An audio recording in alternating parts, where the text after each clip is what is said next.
1950년 이제 6.25가 발생해가지고 우리가 이제 계속 밀려가지고 낙동강까지 갔죠. 그래서 부산만 이렇게 남겨놓고 아주 이제 우리나라가 풍전등화에 와 있었던 걸 여러분 잘 기억하실 겁니다. 그럴 때 이제 당시 이승만 대통령이 이제 긴급하게 기도 요청을 합니다. 우리 한국 교회, 그리고 특히 부산 지역을 중심으로 교회, 하나님 정말 도와주십시오. 이 기도로 시작한 대한민국을 위해서 도와달라고 하들이 기도합니다. 한국 교회가 정말 이 6.25를 이제 낙동강 전투를 앞두고 기도합니다. 그것이 어떤 기도의 제목이었냐면 이날 유엔 안보리 안전보장이사의 상임이사국이 5나라 있지 않습니까? 미국, 영국, 프랑스, 그다음에 중국 그다음에 대만이었는데 중국, 그다음에 소련. 이 상임이사국에서 유엔군을 파병을 해야 되는데 이제 한 개국이라도 반대하게 되면 이제 파병이 어렵습니다. 이제 풍전통화. 근데 이제 북한을 지지하고 있는 소련의 스탈린은 절대로 해줄 리가 없잖아요. 그래서 비신스키라고 아주 유명한 국제법 박사에다가 소련의 이 최고의 외무상이에요. 이 비신스키는 연설도 잘해요. 굉장히 똑똑한 거예요. 공산권을 대표해가지고. 그래서 이제 비신스키가 다 이제 유엔 상임이사국의 투표를 위해서 이제 유엔을 파병할 것이냐 말 것이냐 한국에. 근데 이제 계속 비신스키는 계속 반대하는 거죠. 이제 그날 당일 아주 다 모였습니다. 이제 그런데 이 소련의 비신스키가 도착이 안 된 거예요. 그래서 나중에 이제 2가지 설이 있어요. 하나는 그 당시 이 시간대에 한국계는 유엔 파병을 해달라고 간절히 기도하고 있었고 나라와 위기 속에서 특히 또 부산 지역에서 모여서 또 남아있는 교계 지도자들과 평신들을 모여 정말 간절히 하나님 유엔에 파병을 해달라고 전부 다 불가능. 러시아, 소련에서 스탈린이 반대하기 때문에 아니 이제 북한 편이잖아요. 근데 거기서 비진스키가 설사를 해가지고 회의에 늦게 참석했다라는 설도 하나 있고. 근데 더 오히려 학설로 더 중요하게 입증된 건 어떤 내용이냐면요. 본인이 국제법의 전문가인데 만약에 본인이 그 회의에 참석하지 않으면 안보리 안전보장이사 상임위원회 회의가 무산될 걸로 착각한 거예요. 본인이 참석하지 않으면 회의가 열리지 않을 줄로. 근데 그거는 상식적으로 안 되죠. 그러니까 착각한 거예요. 착각. 여러분 여기서 이 비신스키가 착각할 수 있도록 하는 걸 누가? 하나님께서 역사하신 거예요. 하나님께서 기도의 응답을 들어주신 거예요. 도저히 국제법 전문가이기 때문에 회의 전문가이기 때문에 거기 참석하지 않을 이유가 없는 거잖아요.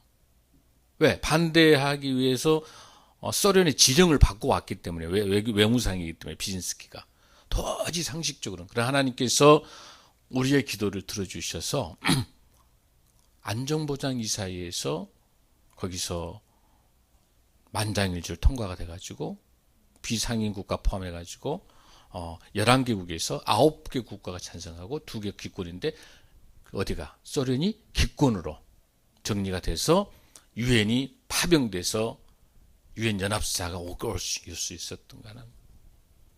근데 이게 더 귀중한 거는 뭐냐면 왜 기도에 이 나라가 위기할 때 이 기도가 왜 중요하냐면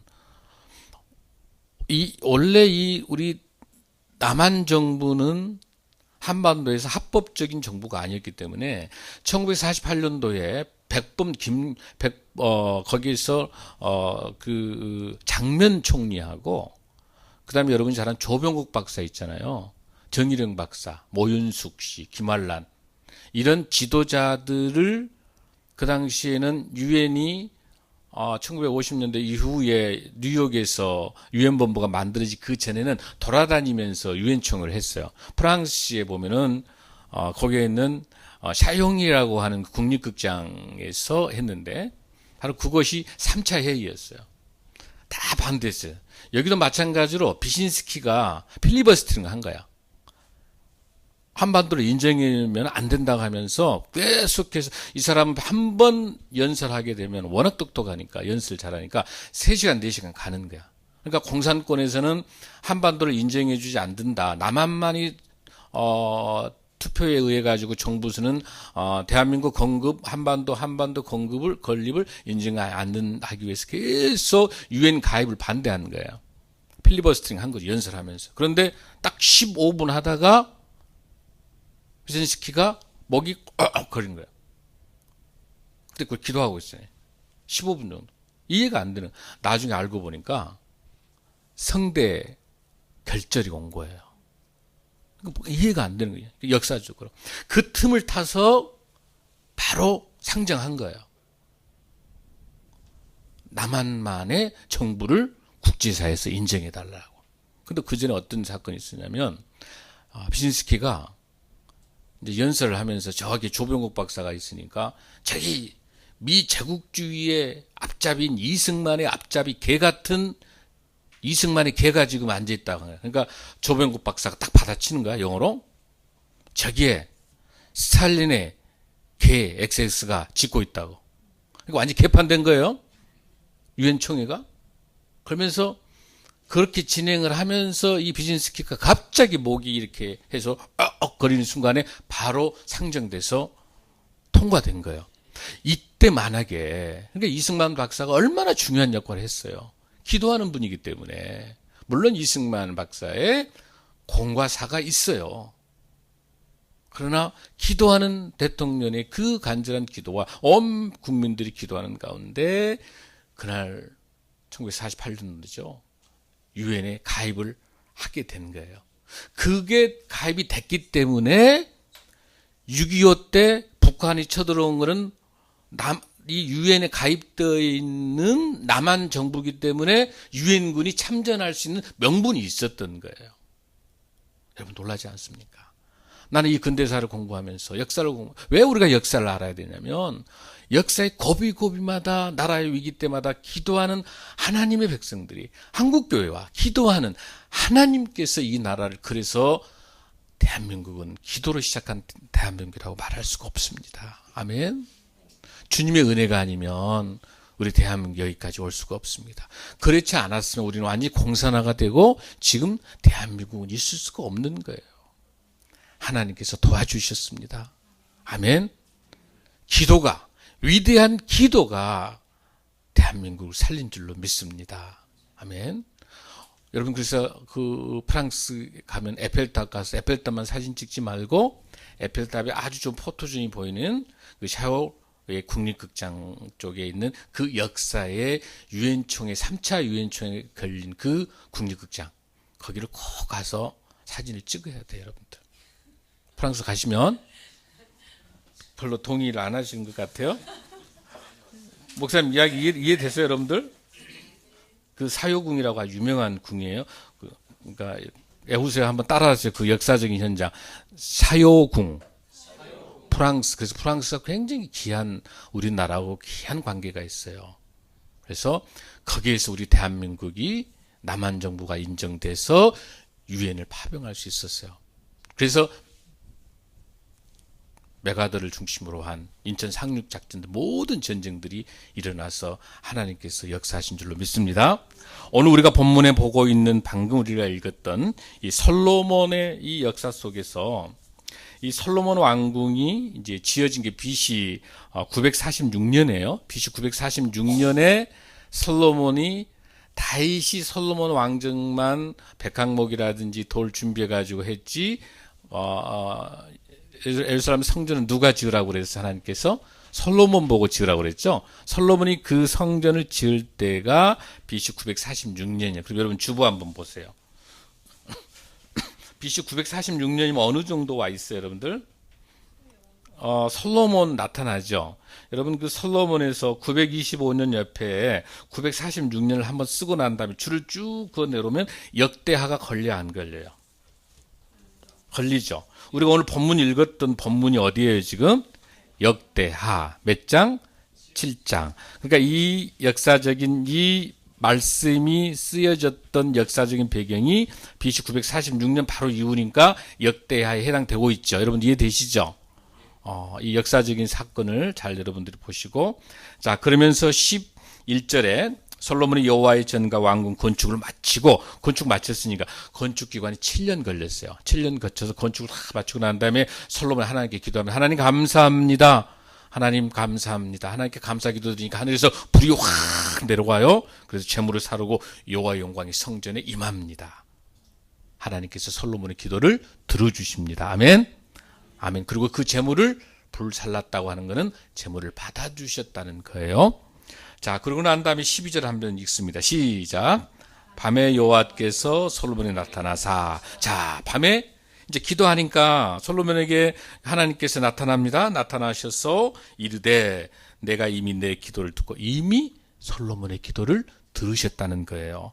그리고 이 성전을 택하여서 이곳을 성전으로 삼아 주셨습니다. 아멘. 자, 13절 우리 함께 봉독합니다. 시작.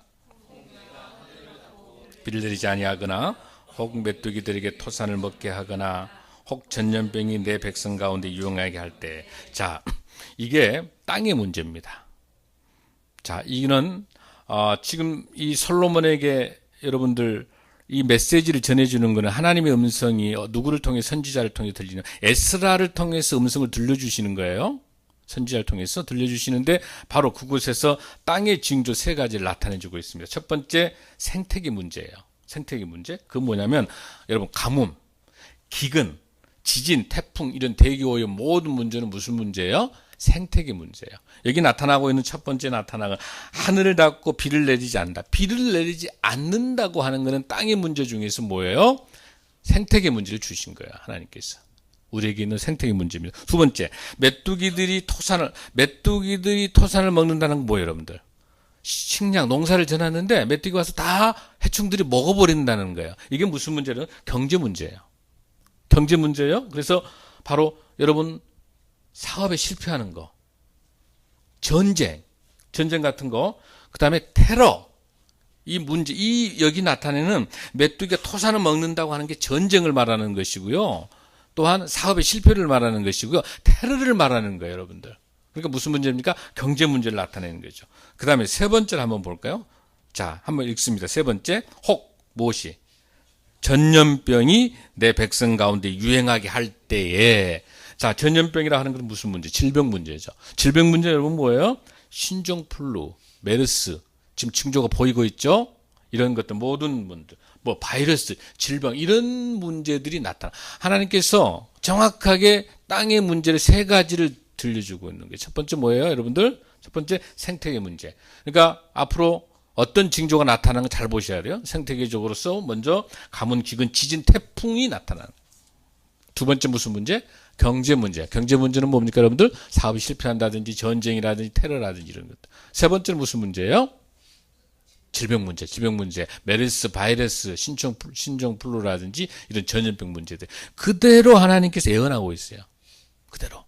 이런 문제가 땅에서 발생하는데, 이러한 땅에서 발생하는 거 뭐 할 때? 우상 숭배하고 하나님을 멀리하고 말씀으로 회복되지 않고 나 외에 다른 신을 둘 때. 여러분 어디를 보면 잘 알 수 있냐면 19절 한번 보세요. 거기 19절 보세요. 자, 19절. 역대하 8장 19절 665페이지 거기 보면, 자, 665페이지 역대하 8장 19절입니다. 시작. 그러나 너희가 만일 돌아서서 내가 너희 앞에 둔 내 율례와 명령을 버리고 가서 다른 신들을 섬겨 그들을 경배하면 내가 너희에게 준 땅에서 뿌리를 뽑아내고 내 이름 위에 거룩하게 이 성전을 내 앞에서 버려 모든 민족 중에 속단거리, 조롱거리로 전락시키다. 아멘. 무서운 메시지입니다. 무서운 말씀입니다, 여러분들. 뭐 하게 되면, 다른 신들을 섬기게 되면, 또 율법과 명령을 버리게 되면, 사랑하는 성도 여러분, 지금 똑같이 유효합니다. 메가드 장군이 2차 세계대전 끝난 후에 일본에서 이런 연설을 했어요. 온 세계가 당면하고 있는 문제는 경제 문제다. 근데 그 경제 문제의 뒤에는 군대 문제가 있다. 그 군대 문제에 대해는 정치 문제가 있다. 정치 문제에 대해는 정치자의 양심의 문제가 있다. 정치자의 양심의 문제 뒤에는 도덕의 문제가 있다. 도덕 문제 뒤에는 종교의 문제가 있다. 그건 뭘 말하는가? 하나님의 말씀에 바로 서지 못하면 정치가 썩게 되고 그 정치 양심이 썩어서 전쟁을 일으키게 되고 전쟁을 일으켜서 많은 생명을 앗아가면서 경제가 파괴된다. 여러분 이 사건 아세요? 일본이 신사참배하는 그런 과정에서 우리나라 기독교의 20만을 학살하기 위해서 1948년도 8월 8일 날 계획을 세웠었어요. 8월 그 계획을 세워가지고 그 집행하는 것이 8월 말 정도 됐어요. 8월 15일 날 만약에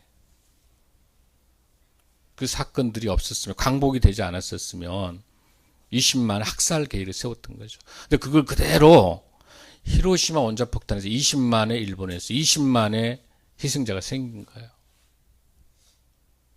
이거 우연이라고 생각하신 여러분들? 하나님께서 무섭습니다. 하나님의 역사는요. 하나님이 대한민국 광복의 날짜를 늦추셨으면 딱 20일 정도 늦췄으면요. 20만이 학살 계획, 기독교 모든 목사들, 장로들 보면서 모든 기독교 학살 20만을 계획을 세웠었어요. 일본에서. 그 계획 세웠던 일본을 그대로 히로시마 원자폭탄으로 20만을 죽이는 거예요. 여러분들. 똑같은 숫자 20만이에요. 무섭습니다. 우리가 지금 정신 바짝 차려야 되는 게, 우리 지금 대한민국이 여러분들 이번에 역사적으로 정말 지난 한 주 하나님께서 뭐 최고의 방법은 아닙니다만, 그러나 우리 국민들 또 국회와 또 이렇게, 그래서 저는 오히려 축복이라고 생각해요. 여러분들 어떻게 생각할지 모르겠지만, 저는 왜 이번에 최순실 사건을 왜 축복으로 생각하냐면, 이걸 그대로 뒀으면 얼마나 많은 부정과 부패와 또 수많은 사람들의 억울함과, 우리가 지금 우리 정치의 거짓과 허위가, 우상숭배가 얼마나 썩어 있는지 민낯을 봤잖아요, 여러분들. 우상숭배에 의해서, 최태민에 의해서 많은 지도자가 그런 문제를 끊임없이 하나님의 예고를 몇 번에서 줬어요. 중앙정보부에서도 줬었고요. 계속해서 시그널을 계속 줬습니다. 이런 문제들에 대해서 최태민하고 손을 떼라고. 또 캐치꾼인 모 장관이 마지막에 또 그걸 건의했어요. 이제 대통령 되셨으니까 떼셔야 됩니다. 그러니까 그대로 연락도 안 해버리는 거예요. 끊임없이 시그널을 줬지만, 여러분, 우리 인생에서 하나님께서 여러분이 끊임없이 메시지를 주실 거예요. 우리 인생 살면서. 우리에게 시그널을 주세요. 하나님께서. 목사님을 통해서 주시기도 하고, 또 선지자 통해서 여러분들. 이 강단의 이 예배 시간에 여러분 그냥 오신 게 아니에요. 지금 이 시간에 이 들을 줄 아는 사람만 이 메시지를 듣는 거예요. 우리에게 어떤 음성이 들립니까? 우리의 사업과 우리의 가정과 우리의 공동체 다 마찬가지입니다. 국가도 마찬가지입니다.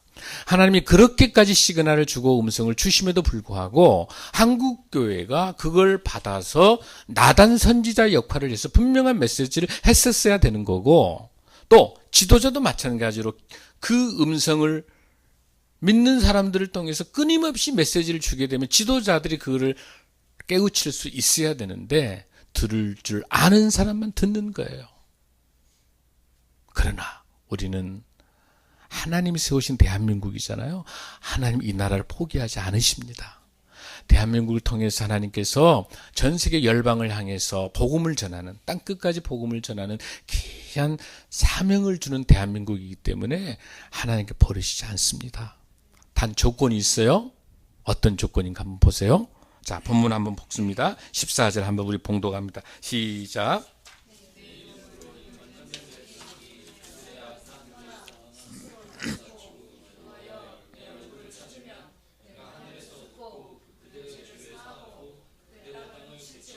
아멘. 여러분, 역대하 7장 14절은요, 목사님의 목회의 핵심입니다. 여러분의 인생의 핵심적인 그 어떤 말씀 중에도 하나님과 가장 깊게 만날 수 있는 이 메시지가 되길 원합니다. 왜냐면 여기 먼저 보면 여러분들 14절에 내 이름으로 일컫는 내 백성이 그들의 악한 길에서 떠나, 먼저 조건이 있습니다. 악한 길을 떠나라고 그랬습니다. 아멘. 악한 길을 떠나야 됩니다. 떠나고 제일 먼저 할 게 뭡니까? 스스로 낮추고 겸손하길 바랍니다. 아멘. 아멘. 겸손하길 바랍니다. 아멘. 주님 앞에서 겸손해야 됩니다. 여러분들 우리 잠언 16장 18절 한번 볼까요? 이 교만이 얼마나 위험한 것인지 잠언 16장 18절입니다. 시작. 교만은 패망의 선봉이요 거만한 마음은 넘어짐의 앞자민이라. 아멘. 아멘. 여러분, 교만하면 망합니다. 나의 지식, 나의 경험, 나의 권위, 내가 가지고 있는 것들 다 하나님의 영광을 위해서 쓰지는 못하면 다 교만하는 거예요. 다 우상이 되는 거예요. 하나님 앞에 이 말씀 앞에 정말 우리가 겸손할 때 성령님께서 우리에게 음성을 주실 줄로 믿습니다. 아멘. 거만한 마음은요, 가장 먼저 넘어지는 지름길이에요. 저와 여러분이 말씀을 통해서 겸손한 저희들 되기를 원합니다.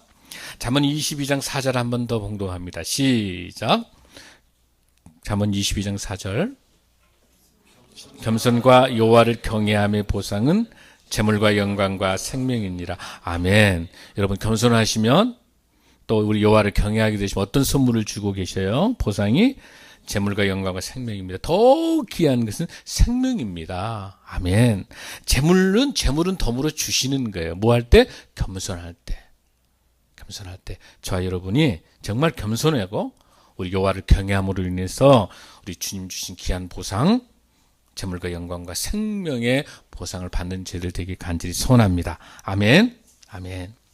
자, 첫 번째 우리가 조건이 뭐냐면 스스로 낮춰라, 겸손하라고 하나님께서 말씀하고 계십니다. 자, 땅을 고쳐줄 수 있는 첫 번째는 우리가 지약을 벗어나서 겸손하라. 두 번째는 뭐예요? 기도하라. 여러분 기도하라. 뭐라고 되어 있어요? 함께 시작. 그들은 악한 길을 떠나 스스로 낮추고 기도하여.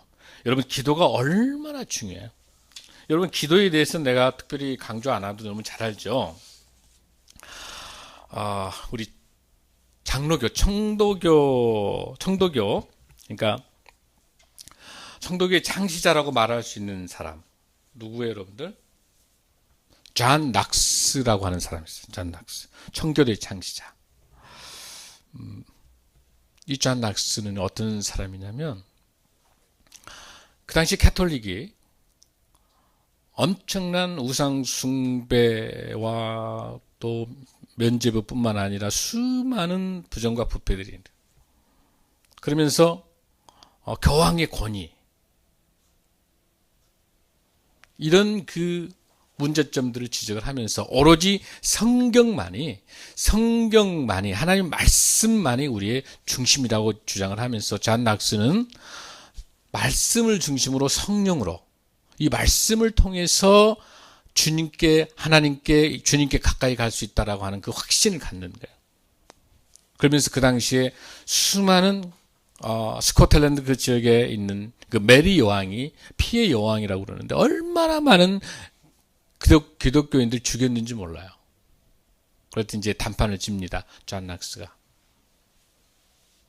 그 피해 여왕이 메리 여왕이 당당합니다. 죽음 앞에서도. 그 어떠한 하나님의 말씀 외에는 어떤 권위도 없다라고 이야기하는 거죠. 그러니까 성례전 할 때도 그 성찬할 때 보면은 캐톨릭에서 보면 무릎을 꿇고 이제 이렇게 성례전에 참석하잖아요. 우리 이제 캐톨릭 우리 계셔서 잘 압니다만은 근데 그것이 안 된다는 그걸 폐지시켰어요. 그리고 여러분 그 우리 성례전 볼 때 빵 있죠, 빵. 그전에 변병이라는 그 외에는 허용을 안 됐었어요, 캐톨릭 쪽에서. 그러나 빵도 그 상징성을 가지고 우리 예수님의 살이라고 이야기하면서 처음으로 성례전에서 빵을 떡으로 사용할 수 있었던 것이 바로 잔낙스예요. 그리고 외식, 형식 같은 건 다 없었어요. 정말 신령과 진정으로 예배를 드릴 수 있도록 잔낙스는 그렇게 하나님의 사람으로서 말씀을 전해왔습니다. 유명한 이야기가 있습니다. 그래서 이제 메리 여왕이 그 기독교인들 학살 명령을 내려가지고 이제 도저히 이제 이 잔 낙스에 의해 가지고 기독교가 캐톨릭을 반대하니까 엄청나게 이제 학살 명령을 내립니다. 그런데 여기서 잔 낙스는 기도합니다. 주여, 나에게 스코틀랜드를 주십시오. 아니면 죽음을 주십시오. 주여, 스코틀랜드를 내게 주십시오. 당시 최고의 권력을 가졌던 그 메리 여왕도 쩔쩔매면서 중병을 앓고 죽게 됩니다. 그러면서 이 메리 여왕이 했던 고백이 있습니다. 존 낙스의 기도는 100만 명의 군대보다 더 강하다. 내가 졌다. 그러면서 이렇게 잔 낙스는 이야기합니다. 기도하는 한 사람이 기도하지 않는 한 민족보다 더 위대하다고 이야기를 합니다. 아멘. 또한 이렇게 이야기합니다. 무릎 위에 놓인 나라가 무기 아래 놓인 나라보다 훨씬 더 강하다. 아멘. 이 잔 낙스의 고백이 우리의 고백이 될 줄로 믿습니다. 스코틀랜드를 주시옵소서. 아니면 주여 나를 죽여주십시오. 사랑하는 성도 여러분, 대한민국을 내게 주시옵소서. 아니면 나를 죽여주시옵소서. 북한의 복음의 통일을 내게 주시옵소서. 아니면 나를 죽여주십시오. 라고 하는 이 잔 낙스의 고백이 우리의 고백이 되기를 간절히 소원합니다. 사랑하는 성도 여러분, 이번에 햇불 집회를 통해서 강화문뿐만 아니라 전국에서 230만 넘게 우리가 어떻게 기도했습니까? 오 주님이시여, 대한민국을 주시옵소서. 대한민국의 죄악을 용서하여 주시옵소서. 대한민국의 우상숭배를 없애 주시옵소서. 주여 대한민국을 주시옵소서. 아니면 죄를 죽여주십시오. 이런 신앙 고백이, 잔 낙스의 고백이 우리의 고백이 되기를 간절히 소원합니다. 나라와 민족을 위해서. 대한민국이 없이는 우리가 있을 수가 없습니다. 대한민국이 없이는 교회가 있을 수가 없습니다. 나라가 없이는 나의 사업과 나의 직장과 나의 가정이 있을 수가 없습니다. 여러분들, 여러분 보셨지 않습니까? 6.25 직전 앞에서 그 허술한, 남한의 그 허술한 부정부패가 가득 찼었고 다 포기했었던 그 이승만 정권 하에서 마지막 낙동과 부산 하나 남아있을 때 그 풍년들과 때 누가 구해줬습니까? 우리가 무기가 있습니까? 힘이 있습니까? 뭐가 있습니까? 주여 대한민국을 구원하여 달라고 하는 간절한 그 기도가 유엔 안보리 이사국의 그 비진스키라고 하는 그 소련에 참여하지 못하게 하셨고, 또한 파리에 있었던 그 남한 정부만을 합법적으로 인정할 수 있는 그 과정에서도 필리버스터를 막아냈었던 그 역사의 고비고비 때마다 기도로 세워주셨던 하나님의 그 사랑과 하나님의 그 은혜가 아니면 대한민국은 여기 오늘날 있을 수가 없는 거예요. 어떻게 우리나라가 여기까지 옵니까? 그러나 우리가 너무너무 교만한 거예요. 2만불 3만불 하면서 얼마나 부정부패했습니까? 얼마나 사치했습니까? 얼마나 고관대작들, 얼마나 이 나라를 말아먹었습니까? 거기에 우리 한국교회도 자유롭지 못합니다. 교회가 거룩해야, 그 교회가 공공성을 가져야, 그리고 나라 민족을 위해서 진정으로 세상 깊숙이 우리 어려운 우리 이웃과 소외된 우리 이웃들에게 깊게 들어가서 교회가 교회의 이름을 내는 게 아니라 정말 낮은 곳에서 소외되고 어려운 우리 이웃들에게 존경받는 그런 교회가 돼야 하나님께서 다시 한번 기회를 주십니다. 이번에 하나님께서 우리 대한민국 살리셨습니다. 탄핵 과정에 있어서 또 헌법재판소 많이 있습니다. 이제 다 거기 맡기고 하나님께 맡기고 우리는 일상에서 정말 하나님의 말씀대로 오늘 주신 역대하 7장 14절에 있는 것처럼 가장 먼저 무엇입니까? 죄악을 떠나서 가장 먼저 해야 될 게 뭐예요, 여러분들? 가장 먼저 여러분 뭐 해야 돼요? 죄악이 떠나서. 먼저 여러분 뭐 하라고 그러셨어요, 하나님께서? 제일 먼저. 다시 한번 여러분 14절 시작. 내 이름으로 일컫는 내 백성이 그들의 악한 길에서 떠나 스스로 뭐하고 낮추고. 먼저 조건이 있습니다. 겸손하지 않는 자는 기도할 수 없습니다. 하나님 앞에 두렵고 떨리는 마음이 없으면 기도하지 않습니다. 여러분, 그 누구도 기도하지 않으면 아무런 답이 없습니다. 먼저 우리 저와 여러분 겸손하는 저희들 되기 소원합니다. 그리고 기도하는 저와 여러분 되기 소원합니다. 세 번째가 뭡니까, 여러분들? 세 번째는 하나님의 얼굴을 찾으라 하십니다. 기도하면 하나님의 얼굴을 찾을 줄로 믿습니다. 하나님의 얼굴이라고 하면 뭡니까? 하나님의 임재입니다. 그 임재는 어떻게 만날 수 있습니까? 예배를 통해서 만납니다. 기도할 때 만납니다. 이 기도와 예배와 찬양을 통해서, 말씀을 통해서 우리가 하나님의 얼굴을 볼 수 있는 놀라운 하나님의 역사가 임하기를 간절히 소원합니다. 아멘. 사랑하는 성도 여러분, 지금 주님께서 말씀하십니다. 우리가 죄악에서 돌아오라고 말씀하십니다. 우상 숭배, 율법을 어기고 말씀을 어기고 부정과 부패와 더러운 것들, 사악한 것들, 우리 예수님보다 더 높이 세우고 있는 것들, 나의 명예와 나의 권력과 나의 자랑과 이 세상에 모두 보여주는 것들.